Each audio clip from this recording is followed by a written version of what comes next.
जय श्री कृष्णा, राधे राधे, श्री हरिदास। स्वागत है आप सभी का। मार्गशीर्ष माह अर्थात अगेन माह के कृष्ण पक्ष की एकादशी को उत्पन्ना एकादशी कहा जाता है।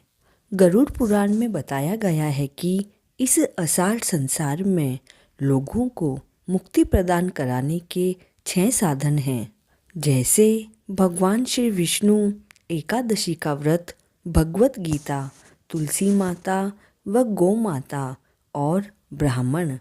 इन्हें षटपति भी कहा जाता है। आपने कभी यह सोचा कि एकादशी का हमारे सभी धर्म ग्रंथों व पुराणों में इतना अधिक महत्व बताया गया है? उस एकादशी व्रत का आरंभ कैसे हुआ और कैसे इस व्रत को इतना महत्व दिया गया? तो आज की उत्पन्ना एकादशी की कथा इन्हीं तथ्यों पर आधारित है। तो आइए श्रवण करते हैं उत्पन्ना एकादशी की व्रत कथा का। धार्मिक जनों को शुक्ल और कृष्ण पक्ष की दोनों एकादशियों को एक समान समझना चाहिए, उनमें भेदभाव नहीं करना चाहिए। श्री कृष्ण भगवान अर्जुन से कहते हैं, हे पांडुश्रेष्ठ, व्यतिपात योग में, संक्रांति में तथा चंद्र सूर्य ग्रहण में दान देने से और कुरुक्षेत्र में स्नान करने से जो पुण्य फल प्राप्त होता है, वही पुण्य मनुष्य को एकादशी का व्रत करने से प्राप्त होता है। हे अर्जुन, जो फल वेद पाठी ब्राह्मणों को 1000 गोदान करने से मिलता है, उससे 10 गुना अधिक पुण्य एकादशी का व्रत करने से सहज ही मिल जाता है। 10 श्रेष्ठ ब्राह्मणों को भोजन कराने से जो पुण्य मिलता है, वह एकादशी के पुण्य के 10वें भाग के बराबर होता है। निर्जल व्रत करने का आधा फल एक बार भोजन करने के बराबर होता है। अतः एकादशी का व्रत करने से ही यज्ञ, दान, तप आदि मिलते हैं, अन्यथा नहीं। अतः एकादशी को अवश्य ही व्रत करना चाहिए। इस व्रत में शंख से जल नहीं पीना चाहिए। मांसाहार तथा अन्य निरामिष भोजन एकादशी के व्रत में वर्जित है। एकादशी का व्रत फल 1000 यज्ञों से भी अधिक है। एकादशी का ऐसा महत्व सुनकर अर्जुन ने कहा, हे भगवान, आपने इस एकादशी के पुण्य को अनेक तीर्थों के पुण्य से श्रेष्ठ तथा पवित्र क्यों बताया है? यह सब आप विस्तार से कहें व इसकी कथा भी कहें। सतयुग के समय में एक महाभयानक राक्षस था। उसका नाम मुर था। उसने अपनी शक्ति से स्वर्गलोक को भी जीत लिया था। निराश होकर सभी देवगणों सहित इंद्र क्षीर सागर पहुंचा।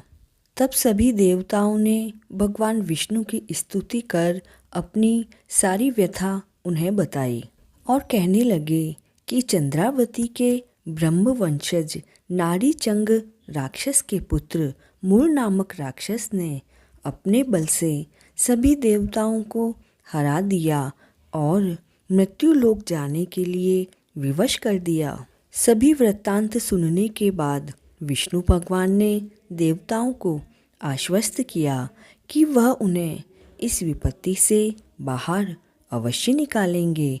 इस तरह विष्णु भगवान मुर दैत्य से युद्ध करने उसकी नगरी चंद्रावती गए।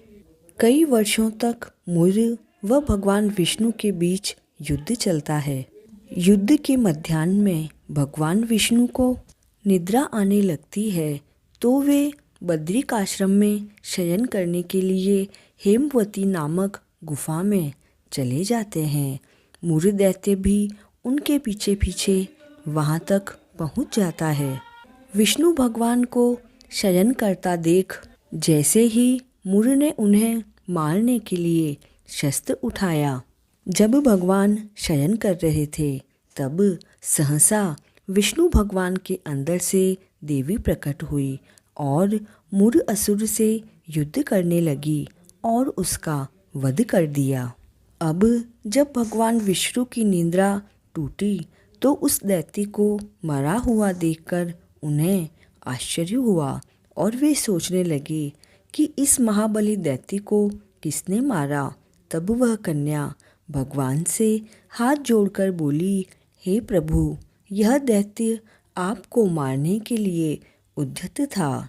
तब मैंने आपके शरीर से उत्पन्न होकर इसका वध किया है।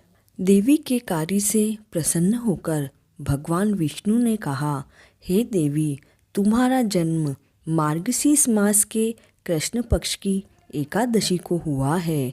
तुम मेरे अंश से उत्पन्न हो, इसलिए तुम्हारा नाम उत्पन्ना होगा। आज से हर एकादशी को मेरे साथ तुम्हारी भी पूजा होगी। जो मनुष्य तुम्हारा उपवास व व्रत करेंगे वे सभी मोक्ष के अधिकारी होंगे व उन्हें विष्णु लोक में स्थान प्राप्त होगा। ऐसा कहकर भगवान उसी स्थान पर अंतर्ध्यान हो गए।